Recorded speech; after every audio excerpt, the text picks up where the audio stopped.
Hi everyone. उम्मीद है आप सब अच्छे होंगे और आपकी तैयारी भी अच्छी चल रही होगी। आज के सेशन में हम फिगर ऑफ स्पीच की बात करेंगे, उसके लॉन्ग आंसर की। इसके साथ में एक्टिव और पैसिव की भी बात करेंगे। और इसके अलावा भी दो क्वेश्चन जो हमने एक लिया है आपका डायलॉग राइटिंग से, और एक क्वेश्चन हमने लिया है शेक्सपियरियन सोनेट से। ये सारे क्वेश्चंस अपन आगे डिस्कस करने वाले हैं। देखिए, अब क्योंकि अंतिम समय है आपके एलटी ग्रेड मेंस के लिए, इसलिए हम कोशिश में हैं कि आपको अलग अलग तरह के ज़्यादा से ज़्यादा क्वेश्चन करा दिए जाएं, जिससे आपकी तैयारी और अच्छी हो जाए।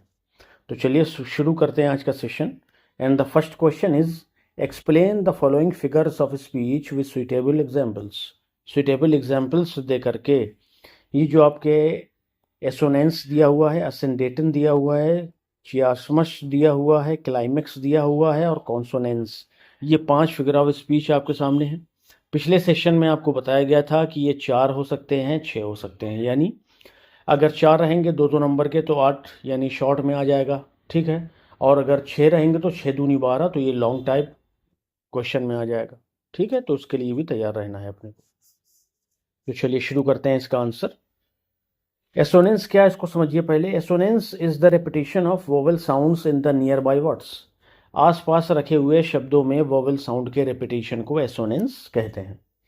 To create rhythm and musicality, जिससे रिदम उत्पन्न होती है उस वर्स में या लाइन में, और म्यूजिकलिटी भी, संगीत भी उत्पन्न होता है। It often helps to emphasize particular feelings और मूड्स। ये जो है पोएट की मदद करती किस बात में, अपनी लाइन में फीलिंग और मूड्स को उत्पन्न करने के लिए या उन पर जोर देने के लिए। एग्जाम्पल देख लीजिए। स्मूथ मूव, ऊ का साउंड आ रहा है यहाँ, डबल होगा, यानी ये देखिए लिखा हुआ है। प्लीज लीव, इसमें बड़ी ई यानी डबल ई का साउंड आ रहा है, ये देखिए। अनदर एग्जाम्पल क्या हो सकता है, दैट्स द फैक्ट। दैट और फैक्ट ये दोनों आपस में राइम कर रहे हैं ना, तो ये चीज़ है जो आपका क्या हो, वॉवेल साउंड हो, जो पास पास रखे हुए या एक ही सेंटेंस में यूज किए गए शब्दों में कोई एक वॉवेल साउंड रिपीट होगा, तो वहां पर जो फिगर ऑफ स्पीच होगा उसको हम क्या कहेंगे, एसोनेंस कहेंगे, ठीक है भाई। चलिए नेक्स्ट देखेंगे। असेंडेटन क्या होता है, is the deliberate omission of conjunctions. इस फिगर ऑफ स्पीच में क्या करते हैं कि कई एक शब्दों से पहले, कई एक शब्द दिए होंगे सेंटेंस में, उनमें नियमानुसार क्या लगना चाहिए, कोई एक कंजंक्शन लगना चाहिए। हम जानते हैं कि अगर एक ही प्रकार के शब्दों को जोड़ा जाए या अलग अलग प्रकार के शब्दों को भी जोड़ा जाए, अलग अलग प्रकार की फ्रेजेस को भी जोड़ा जाए, तो उनके बीच में कंजंक्शन लगना आवश्यक है। लेकिन असंडेटन क्या करता है, इस नियम को नहीं मानता। ये जो फिगर ऑफ स्पीच है, और उसमें डेलिबरेटली यानी जानबूझ करके ओमिशन कर दिया जाता है। ओमिशन मतलब हटा दिया जाता है, यूज ही नहीं किया जाता है कंजंक्शन को, जैसे एंड हो गया और हो गया, इनका यूज नहीं किया जाता बिटवीन रिलेटेड क्लॉजेज और फ्रेजेस, क्लॉजेज और फ्रेजेस के बीच में। It speeds up the rhythm, इससे क्या होता है, रिदम में स्पीड आती है। And can create a dramatic effect, और इससे ड्रामेटिक इफेक्ट भी लाइन में आता है, ठीक है। एग्जाम्पल देखिए। I came, I saw, I conquered. मैं आया, मैंने देखा और मैंने जीत लिया। Here the word and is left out, यहाँ पर जो शब्द एंड है जो कहाँ पर लगना चाहिए था, यहाँ पे, ये आपके, रुकिएगा, आई केम और आई सा के बीच में लगना चाहिए था ये, ठीक है। I came and I saw, and यहां पर भी लग सकता है आपका इस वाली पोजीशन में, एंड आई कंकर्ड, ठीक है। तो यहां पर क्या किया इसने, सारे जो कंजंक्शन यूज होने थे उनको यूज नहीं किया है। बिटवीन द क्लॉजेस, इन क्लॉजेस के बीच में, to make the statement more forceful, इस स्टेटमेंट को ज़्यादा शक्तिशाली या फोर्सफुल बनाने के लिए, ठीक है। असेंडेटन भी क्लियर है। नेक्स्ट देखेंगे। चियासमस क्या होता है, is a rhetorical device where two or more clauses are balanced against each other by the reversal of their structure. इसमें आप ये कहिए कि दो क्लॉजेस दिए होंगे और पहले या दो सेंटेंसेस दिए होंगे, जो पहला वाला सेंटेंस होगा उसी का क्रम उलट दिया जाएगा अगले वाले सेंटेंस में। और ये देखिए पैटर्न क्या हो जाएगा, ए बी बी ए, ठीक है। स्ट्रक्चर चेंज हो रहा ना, पहले यहाँ पर ए आया, उसके बाद बी, अगले वाले लाइन में क्या है, पहले बी आ रहा उसके बाद ए आ रहा है, ठीक है। इट डिफर्स फ्रॉम एंटी मेटाबॉल, ये एंटी मेटाबॉल से डिफर है, क्यों, बिकॉज क्योंकि it may not repeat the exact words, ये एग्जैक्ट वर्ड को रिपीट नहीं करता है, जस्ट द स्ट्रक्चर, सिर्फ स्ट्रक्चर को। इसका एग्जाम्पल देखिएगा, नेवर लेट अ फूल किस यू, नेवर लेट अ फूल किस यू और अ किस फूल यू। ठीक है, देखिए यहाँ पर एग्जैक्ट वर्ड नहीं है, नेवर भी नहीं है, लेट भी नहीं है अगले वाले में, लेकिन किस दिया हुआ है और यहाँ पर किस जो है फूल के बाद आया है, लेकिन यहाँ फूल किसके बाद आया है, और यू आपका लास्ट में था, यहाँ पर भी लास्ट में, यानी थोड़ा सा स्ट्रक्चर ही चेंज किया है और पूरे शब्द एग्जैक्ट क्या किए हैं इन्होंने, रिपीट नहीं किए हैं। यही अंतर है इसमें। और जो आपका ये आगे नाम दिया था क्या है, मेटाबॉल करके, एंटी मेटाबॉल। ठीक है, इसमें पूरे एग्जैक्ट शब्द होते हैं, उनका स्ट्रक्चर चेंज किया जाता है, लेकिन ये जो आपका चियासमस होगा इसमें सिर्फ कुछ एक शब्द चेंज कर दिए जाएंगे। नेवर लेट अ फूल किस यू और अ किस फूल यू, कि किसी मूर्ख को अपने, ऐसा कहिए कि अपने को प्यार मत करने दीजिए और ना ही उस प्यार को अपने आप को मूर्ख बनाने दीजिए, यानी कोई आपको प्यार के झांसे में ले ले और फिर आपको जो है नुकसान पहुंचाए। The structure of the sentence is reversed to highlight the contrast. कह रहे हैं कि जो इस सेंटेंस का स्ट्रक्चर है उसे बदल दिया गया है इस सेंटेंस में मौजूद कंट्रास्ट को हाईलाइट करने के लिए। चलिए क्लाइमेक्स देख लीजिए।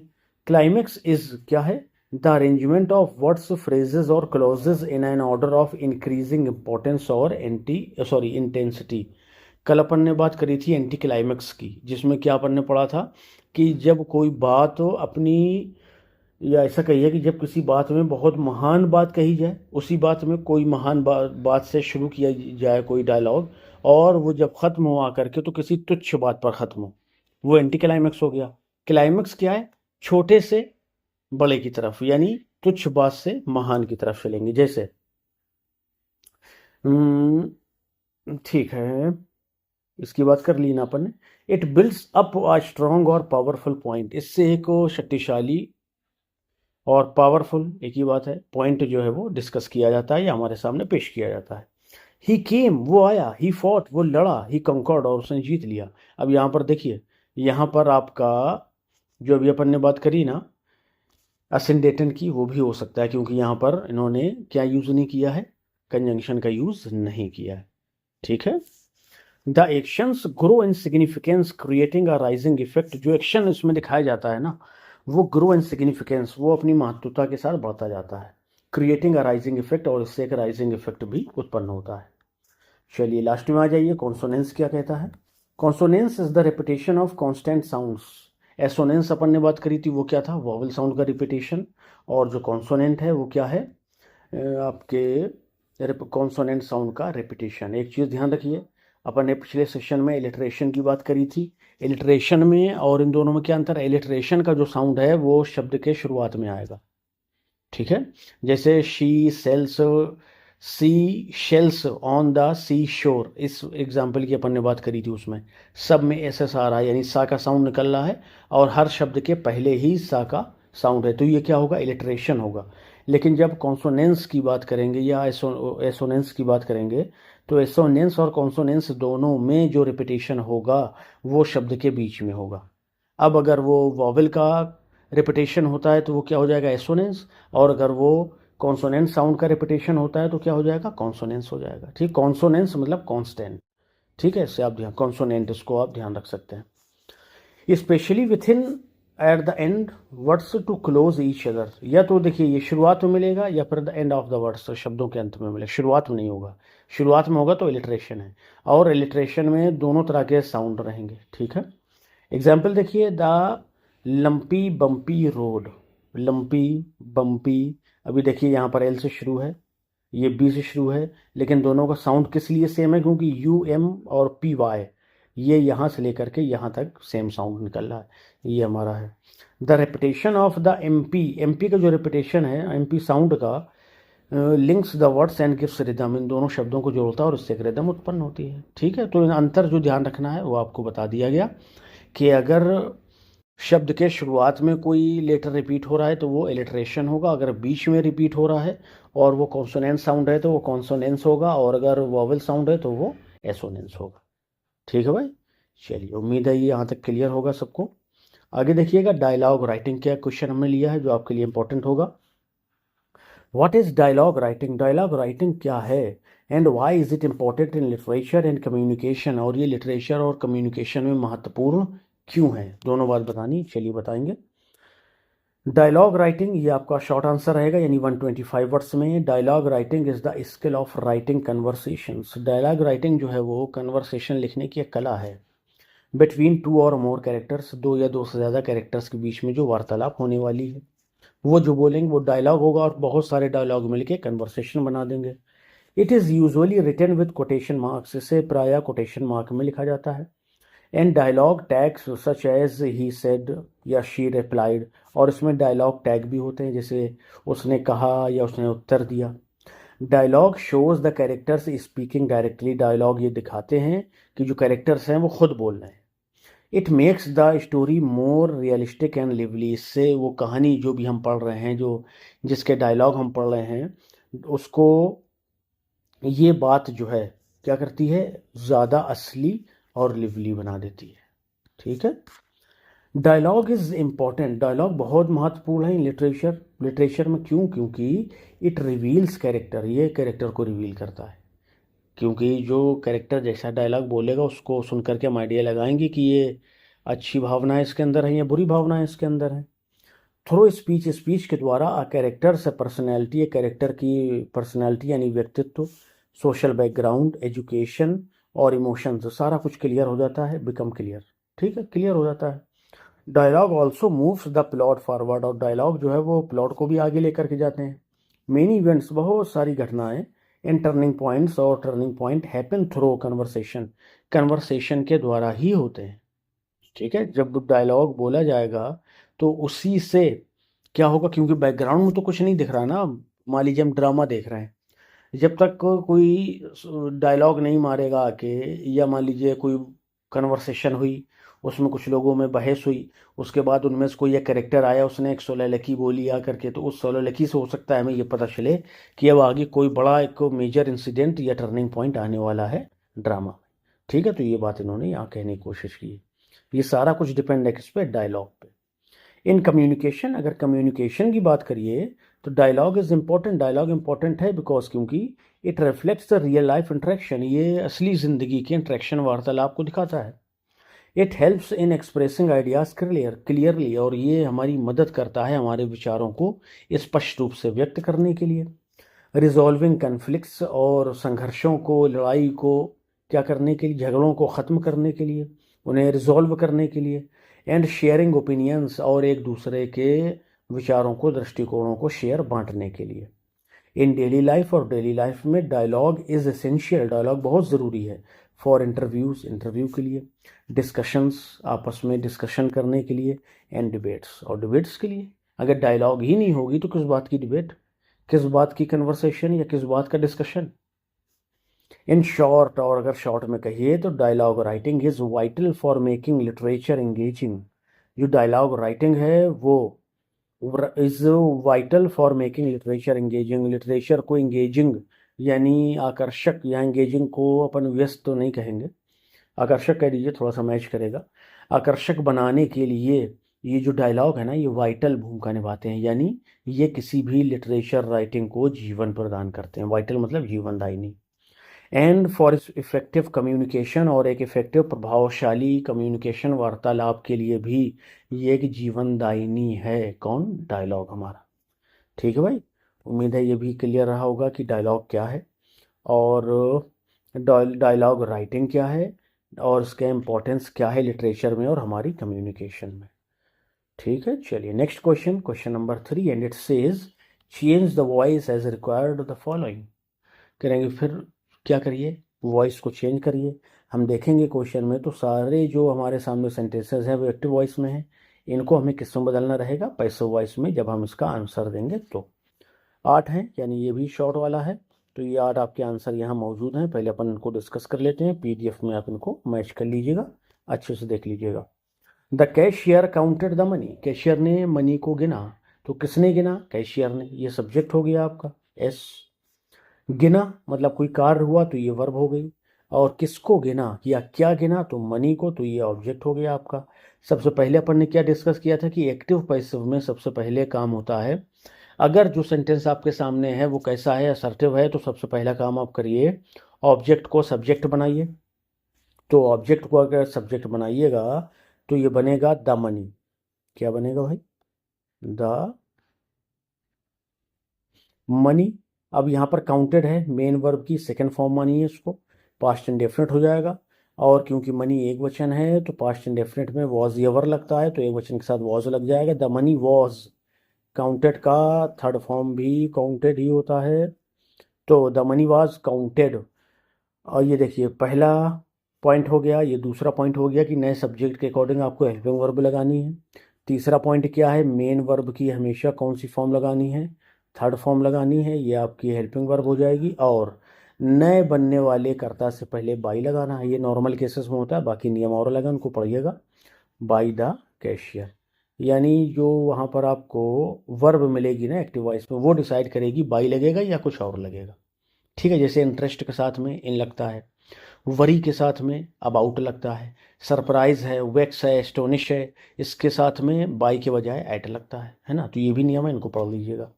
तो ये बन जाएगा आपका the money was counted by the cashier. ठीक है भाई, चलिए नेक्स्ट देखेंगे अब जल्दी से। The dog chased the squirrel. कौन पीछा कर रहा है? डॉग सब्जेक्ट हो गया, किसका पीछा कर रहा है? स्क्वायरल का, ऑब्जेक्ट हो गया। चेस पीछा हो रहा है, कार्य हो रहा है, मतलब ये आपकी वर्ब होगी। तो ये बनेगा आपका द स्क्वायरल, ये भी पास्ट इंडेफिनिट है। The squirrel was chased by the dog. ठीक है, ये हो गया, ये हो गया। थर्ड देखिए, some boys are helping the poor man. The poor man are और हेल्पिंग, यानी प्रेजेंट कॉन्टिन्यूअस है, तो इसको जब आप बनाइएगा तो किस में बनेगा? प्रेजेंट कॉन्टिन्यूअस में ही रहेगा, लेकिन आर के साथ में बीइंग का यूज करेंगे, हेल्पिंग के बजाय हेल्प्ड कर देंगे। कैसे देखिएगा, द पुअर मैन इज, यहाँ पर आर था बॉयज की वजह से, अब जो नया सब्जेक्ट बनेगा पुअर मैन, वो एक वचन है तो इज हो जाएगा।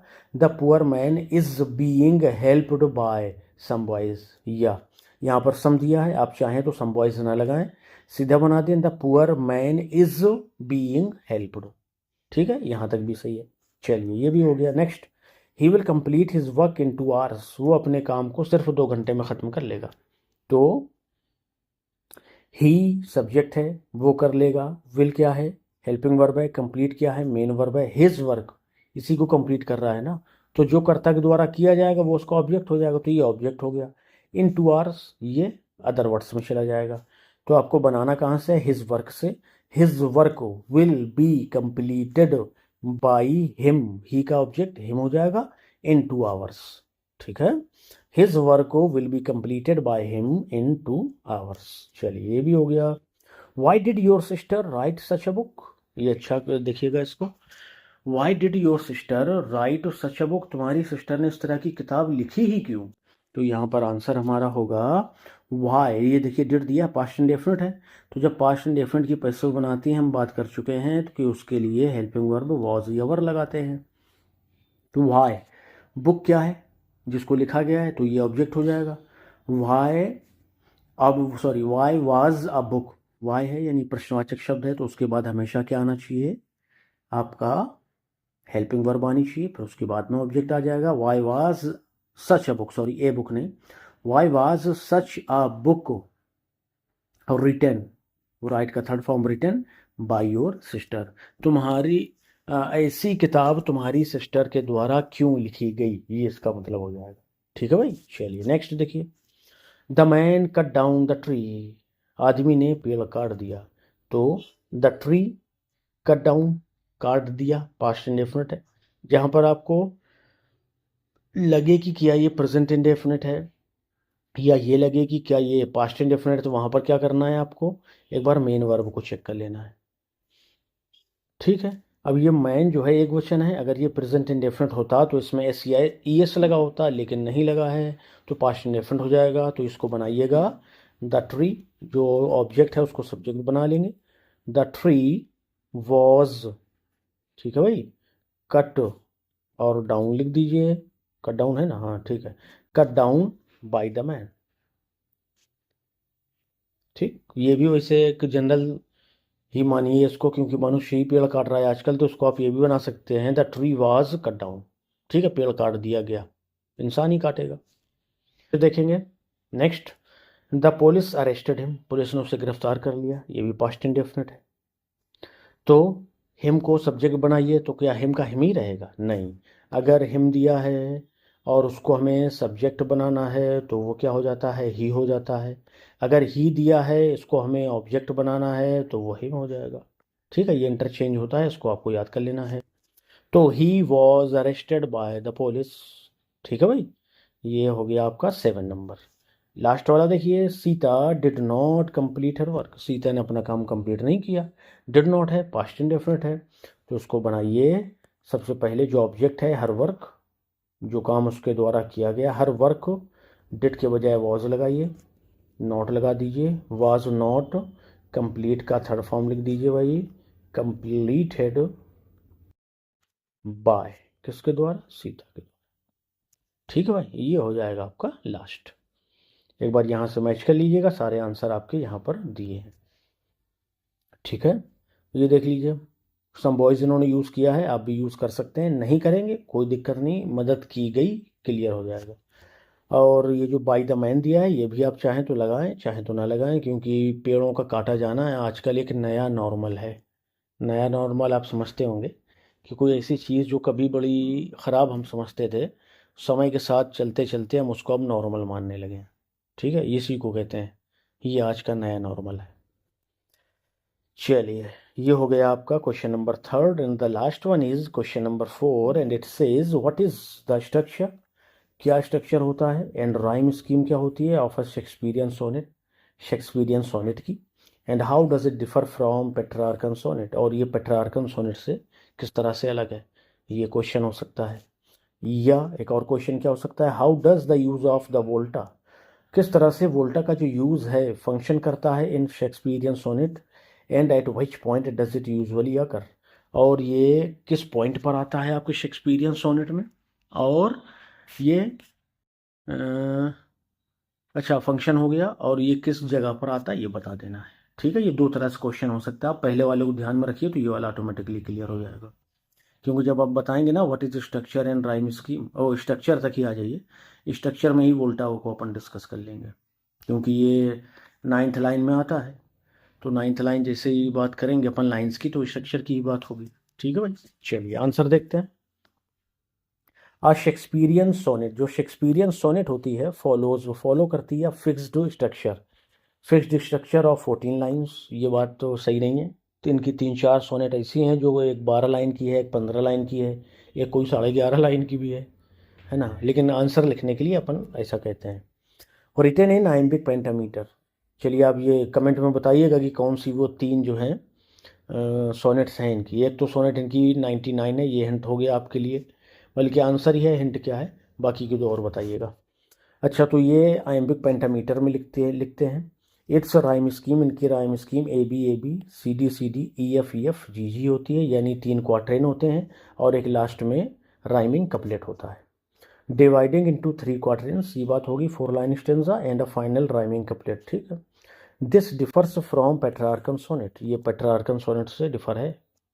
विच यूजेज एन ऑक्टेव, स्ट्रक्चर में डिफर हो गया, ऑक्टेव होता है इसमें और एक सेस्टेट होता है, जबकि जो शेक्सपियरियन सोनेट है उसमें 3 क्वार्टेंस मिलेंगे, एक आपको क्या मिलेगा, कपलेट मिल जाएगा। ठीक है, तो जो ऑक्टेव होगा उसकी जो राइमिंग स्कीम होगी ए बी ए, ये ऑक्टेव हो गया, और सेस्टेट हो सकता है सी डी ई या सी डी। ठीक है, चलिए, वाइल द पेट्रार्कन सोनेट्स वोल्टा और थीमेटिक शिफ्ट, वोल्टा जिसे थीमेटिक शिफ्ट भी कहते हैं, यानी अचानक आया हुआ बदलाव या थीम में जो बदलाव आ जाए, वो यूजली कम्स एट लाइन 9, ये 9वीं लाइन में आता है।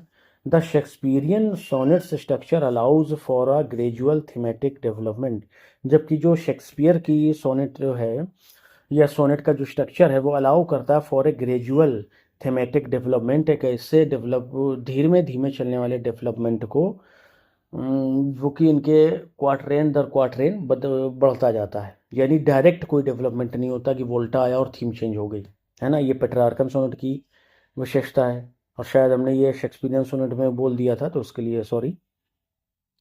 तो जो शेक्सपियरियन सोनेट होगी वो क्या करेगी कि धीरे धीरे अपनी थीम को आगे बढ़ाएगी, और जो लास्ट वाला राइमिंग आपका कपलेट होगा उसमें जा करके एकदम धमाका होता है। ठीक है, चलिए, इन द 3 क्वार्टरेंस, ये 3 जो क्वार्टरेन होते हैं इसमें ये धीरे धीरे थीम बनती है, विथ अ फाइनल रेजोल्यूशन और ट्विस्ट इन द कपलेट, और इसका जो फाइनल धमाका ट्विस्ट आता है ना वो कहाँ आता है, फाइनल कपलेट में आता है। दिस इंग्लिश फॉर्म, ये जो इंग्लिश फॉर्म है यानी शेक्सपियरियन सोनेट को इंग्लिश सोनेट भी कहते हैं, अपन जानते ही हैं।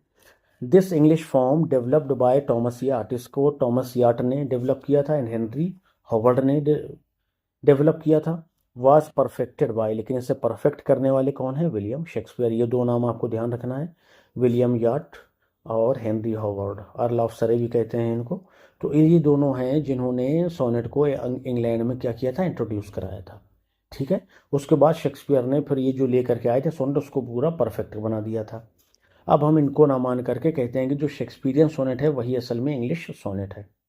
Enabling greater flexibility and argument progression, enabling, क्या इसमें इन्होंने परिवर्तन किया था, इनेबलिंग ग्रेटर फ्लेक्सिबिलिटी, इन्होंने सोनेट में ग्रेटर फ्लेक्सिबिलिटी लाई, किसने, शेक्सपियर ने, एंड आर्ग्यूमेंट प्रोग्रेशन, और आर्ग्यूमेंट को प्रोग्रेस देना भी इन्होंने शुरू करा। जो ये याट और ये लाए थे तो वही नकल किए होंगे सीधे पेट्रार्कन की, लेकिन शेक्सपियर ने बदलाव उसमें किए कि उसमें फ्लेक्सिबिलिटी भी लिया है और आर्गुमेंट का प्रोग्रेशन भी उन्होंने दिखाया। द वोल्टा और turn is a pivotal shift in thought, ये जो वोल्टा है और या जो ये टर्न है, is a pivotal shift in thought, ये विचार में एक परिवर्तन हो सकता है, मूड में परिवर्तन हो सकता है, या आर्गुमेंट में परिवर्तन हो सकता है, इसी को वोल्टा कहेंगे। अचानक कोई बदलाव आ गया। इन अ शेक्सपियरियन सोनेट, जबकि शेक्सपियरियन सोनेट में it usually occurs at the start of the 3rd quatrain, ये जो शेक्सपियरियन सोनेट है it usually occurs at the start of the 3rd quatrain line 9 और less commonly in the final couplet. ठीक है, यानी ये आपका इसमें दोनों बातें हैं, ये ध्यान रखिएगा कि जो शेक्सपियरियन सोनेट रहेगी उसमें 3rd क्वार्टरेन की 9वीं लाइन यानी 3rd क्वार्टरेन की पहली लाइन में ही, या कहिए कि 3rd स्टेंजा की पहली लाइन में ही या तो मिल जाएगा, less commonly in the final couplet, या आपको कहाँ देखने को मिलेगा, फाइनल कपलेट में। ठीक है, यानी दोनों तरह मिलता, दोनों जगह मिलता है। The volta changes the emotional direction और फोकस, जो वोल्टा है वो इमोशनल डायरेक्शन और फोकस को चेंज करता है। एडिंग डेप्थ एंड कॉम्प्लेक्सिटी, इससे डेप्थ और कॉम्प्लेक्सिटी क्या होती है, बढ़ जाती है। इन शेक्सपियर्स सोनेट, शेक्सपियर की सोनेट में it often transforms our meditation on love, time or beauty into conclusion that is surprising, philosophical or ironic. In Shakespearean sonnet it often transforms a meditation, ये एक meditation को transform करता है, और वो meditation किस पर होता है, ध्यान किस पर होता है, प्यार पर, समय पर और ब्यूटी पर। इनटू कंक्लूजन, फिर ये कंक्लूजन तक पहुंचता है, दैट इज सरप्राइजिंग, जो बड़ा अचंभित करने वाला होता है, दार्शनिक होता है, और आयरनिक भी हो सकता है। फॉर एग्जाम्पल, जैसे कि आफ्टर प्रेजेंटिंग अ प्रॉब्लम और थीम, किसी समस्या या थीम को प्रेजेंट करने के बाद इन द फर्स्ट 2 क्वार्टरेंस, पहले 2 क्वार्टरेंस में द वोल्टा, ये जो वोल्टा है, वोल्टा में इंट्रोड्यूस कर सकता है अ न्यू पर्सपेक्टिव और सोल्यूशन, कोई एक नया पर्सपेक्टिव यानी दृष्टिकोण, या कोई एक नया सोल्यूशन यानी हल। Culminating in the Panchi couplet, जो ये बात है, जो सोल्यूशन है या जो पर्सपेक्टिव है, ये अपनी पीक पर पहुंच जाता है। कहाँ पर पहुंचता है, जब आप पंची कपलेट यानी उस कपलेट में पहुंचते हैं जो कि आप क्या है, वो राइमिंग है, और ये एक पंच की तरह काम करता है कि पूरी भावनाओं को एकदम से बदल कर रख दिया है। That delivers the poems final impact, और यही पोएम के फाइनल इम्पैक्ट को क्या करता है, डिलीवर करता है। This use of volta is central to the dramatic power of Shakespearean sonnet, ये जो वोल्टा का यूज है ना, central to the dramatic power of Shakespearean sonnet, वो शेक्सपियरियन सोनेट के ड्रामेटिक पावर का प्रमुख बिंदु है, मुख्य केंद्र है। यानी शेक्सपियर अपनी सोनेट में इसी पर पूरी तरह से निर्भर करते हैं कि वो अपनी बात को बिल्कुल आखिर में जा कर के धमाके के साथ हमारे सामने पेश करेंगे, कहाँ पर, कपलेट में।